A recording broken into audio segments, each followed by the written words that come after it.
You're probably wondering how we even got here, and originally this was a Nekroz concept. While playing the Nekroz deck, I eventually sighted in 3 Poseidra, the Stormin Atlantean, and that made me realize that the bridge that I've always wanted for Nekroz to go into Gishki is pretty much present in Atlanteans. Sending 8 Dragoons in search you any one of your Gishki ritual searchers, and that made me dive even deeper into Atlanteans. Maybe I can just build a Gishki Atlantean deck. Alright, so what's up guys? Welcome back to the channel and welcome if you're new here. I'm Don, and today be taking a look at Gishki Atlanteans. Let's get into it.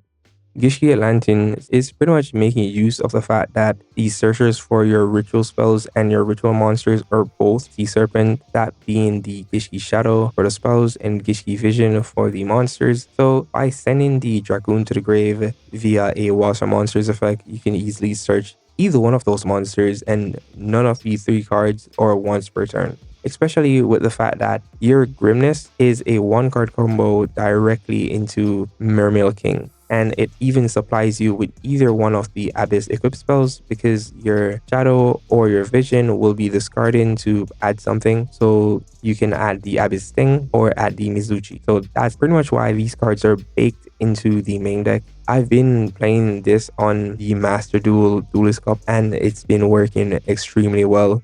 Nermanus is our main Monster Reborn slash Monster Negator, and the thing that I love about Nermanus is that it negates and shuffle into the deck. So this is really powerful, because what we usually see is like negate and destroy or negate and banish, which is fine depending on like the matchup, but negate and shuffle is a really amazing form of negate, and the only time I've ever seen this is with the Element Counter Trap. I wish they had like a spell negate too, but we can only wait for that in the future. This would have been really good in Nekroz, especially the fact that it can reborn any water monster. As long as the monster can be special summoned, it can summon it. Alright, so with that, let's take a look at a few gameplays. Remember guys, you can leave a like, that'll be appreciated. And if you want to see more videos from me, you can check out the channel. Then if you want to see more videos from me in the future, you can subscribe to the channel, turn on the notification bell to be notified whenever I post. Alright, so let's get back into the video.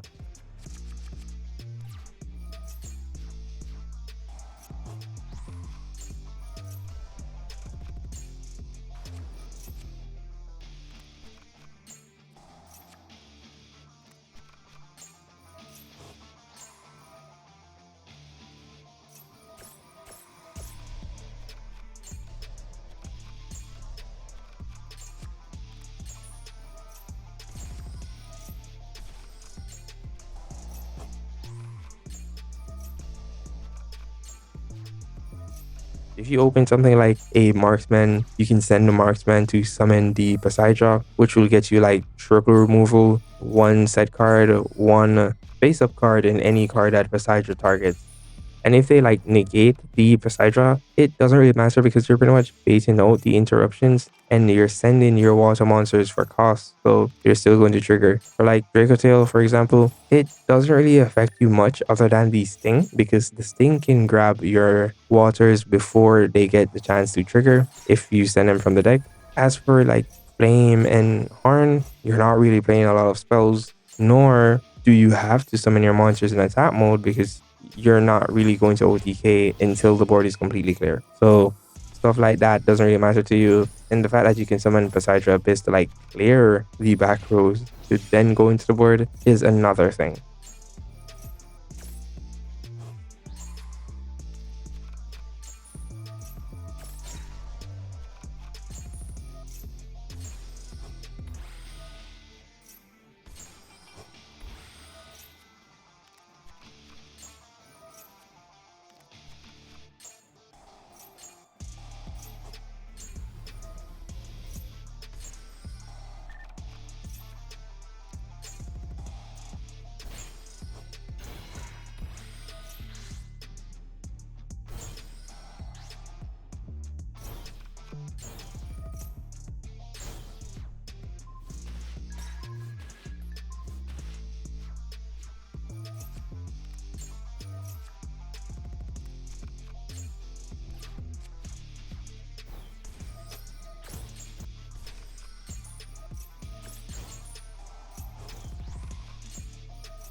this might be one of the best starters, but it loses heavily to draw.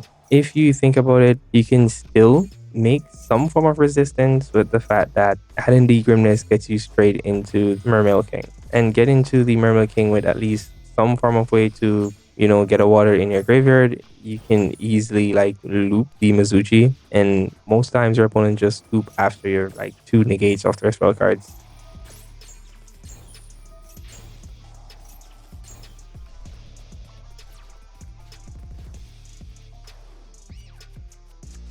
Another like really important thing is the fact that you can play Impulse and Ash. Like you don't really have any cards that lock you into water effects like the Charmer Girl or the Channeler. She's still a Charmer.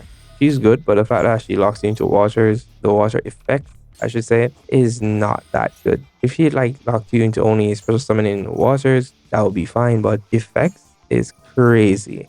But what I wanted to say is like having access to Impulse is really nice because a lot of decks want to special summon these days, and your standard board will pretty much get you to like 2 negates.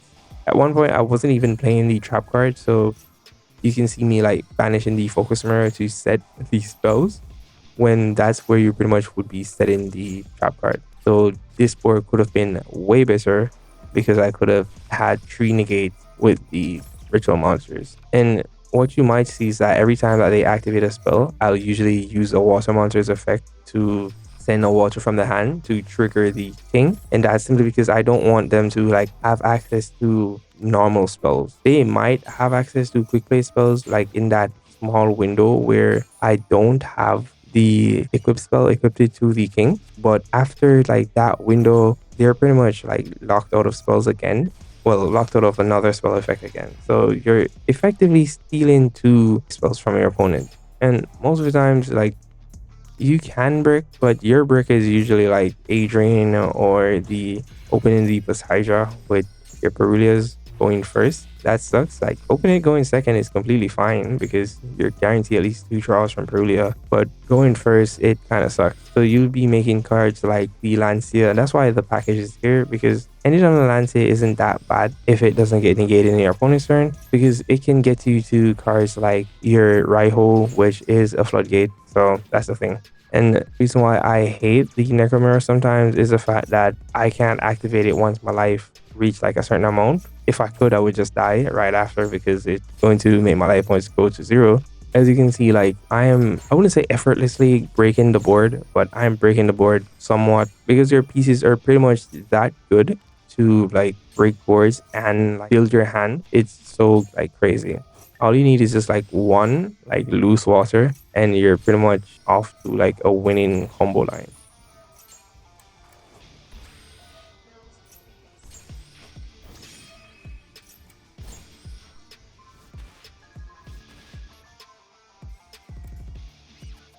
This is a game like post side where I managed to side in the White Holland. However, they went first. I thought they were like playing some form of ghost second deck, but I was completely wrong. They went first.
So as you can see, like water isn't dead. Even if you're playing a deck like Gishki, you can be threatening, especially if you draw the right cards. It's really just a game of luck most of the times. That's really it.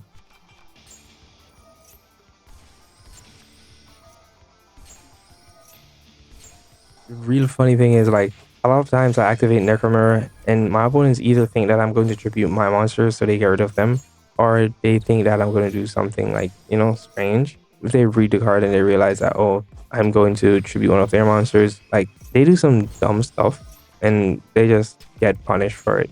But one thing I do realize is that you pretty much lose to all Charmies because you special summon from the grave a lot, you special summon from the extra deck a lot, and you special summon from your hand a lot. So you lose a lot to Charmies. And there's like a better way for me to play this one because I made a lot of misplays, but it's fine to an extent, I guess.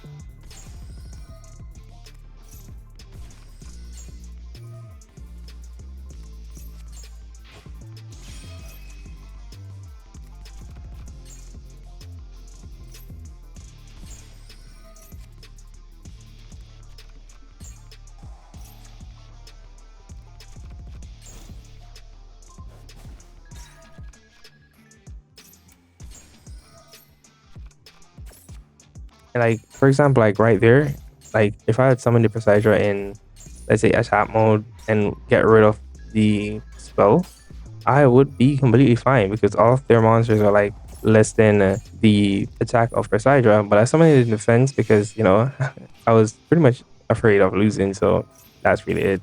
You can see I managed to clear the board because I was threatening to remove their Zeus, so they had to use the Zeus, but they had more commitment on the board than I did, so I don't see why they cleared the board. But we all make mistakes, but the fact that I was already like that low made it that easy for my opponent to like burn me for game. And if I had some of the precision attack, my life points wouldn't have been that low, and I might have been able to actually win this one because their board was pretty much clear. Alright, so that's pretty much it for the video today, guys. And if you want to see more videos, there will be at least one or two videos somewhere on the screen, either the left or the right. If you want to see more watcher videos, there are a lot more on the channel. And if you want to see like other content, there are also those contents on the channel.